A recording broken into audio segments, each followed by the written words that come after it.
ಎಲ್ಲರಿಗೂ ನಮಸ್ಕಾರ. ಇವತ್ತು ನಾವು ಹೀರೆಕಾಯಿ ಪಲ್ಯ ಹೇಗೆ ಮಾಡೋದು ನೋಡೋಣ. ಫಸ್ಟು ಬಾಣಲೆಗೆ ಕೊಬ್ಬರಿ ಎಣ್ಣೆ, ಸ್ವಲ್ಪ ಸಾಸಿವೆ, ನಂತರ ಸ್ವಲ್ಪ ಕಡಲೆಬೇಳೆ, ಉದ್ದಿನಬೇಳೆ, ಹಸಿಮೆಣಸು ಹಾಗೆ ಈರುಳ್ಳಿನ ಹಾಕಿ ಫ್ರೈ ಮಾಡ್ಕೊಂಡಿದ್ದೀನಿ.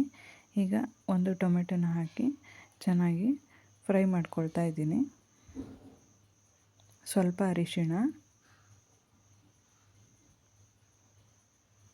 ಹೀರೆಕಾಯಿನ ಹೆಚ್ಚಿ ಹಾಕ್ತಾಯಿದ್ದೀನಿ. ಚೆನ್ನಾಗಿ ಮಿಕ್ಸ್ ಮಾಡ್ಕೋಬೇಕು.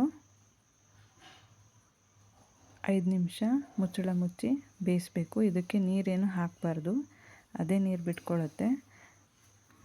ನೋಡಿ, ನೀರು ಹಾಕಿಲ್ಲ ಅಂದರೆ ಎಷ್ಟು ನೀರು ಬಿಟ್ಟಿದೆ. ಹಾಗಾಗಿ ನಾನು ಸ್ವಲ್ಪ ಅಕ್ಕಿ ಹಿಟ್ಟು ಮತ್ತು ರುಚಿಗೆ ತಕ್ಕಷ್ಟು ಉಪ್ಪನ್ನು ಹಾಕಿ ಕಲಿಸ್ಕೊಳ್ತಾ ಇದ್ದೀನಿ. ಅಕ್ಕಿ ಹಿಟ್ಟು ಹಾಕಿದ್ರೆ ಸ್ವಲ್ಪ ಗಟ್ಟಿಯಾಗುತ್ತೆ.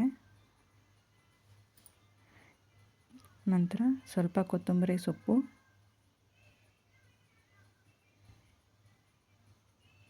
ಹಾಕಿ ಚೆನ್ನಾಗಿ ಮಿಕ್ಸ್ ಮಾಡ್ಕೊಳ್ತಾ ಇದ್ದೀನಿ. ಈ ಹೀರೆಕಾಯಿ ಪಲ್ಯ ಚಪಾತಿಗೆ, ಅಕ್ಕಿ ರೊಟ್ಟಿಗೆ ಅಥವಾ ಸೈಡ್ಸಿಗೂ ತುಂಬ ಚೆನ್ನಾಗಿರುತ್ತೆ. ಅನ್ನಕ್ಕೂ ಕೂಡ ಕಲಿಸ್ಕೋಬೋದು. ಈಗ ಸ್ವಲ್ಪ ಕಾಯಿ ತುರಿನ ಹಾಕಿ ಕಲಿಸ್ಕೊಳ್ತಾ ಇದ್ದೀನಿ. ಚೆನ್ನಾಗಿ ಮಿಕ್ಸ್ ಮಾಡಿಕೊಂಡ್ರೆ ಹೀರೆಕಾಯಿ ಪಲ್ಯ ರೆಡಿಯಾಗಿದೆ. ಈ ವಿಡಿಯೋ ನಿಮಗೆ ಇಷ್ಟ ಆಗಿದ್ದರೆ ಲೈಕ್ ಮಾಡಿ, ಶೇರ್ ಮಾಡಿ, ಸಬ್ಸ್ಕ್ರೈಬ್ ಮಾಡಿ. Thank you.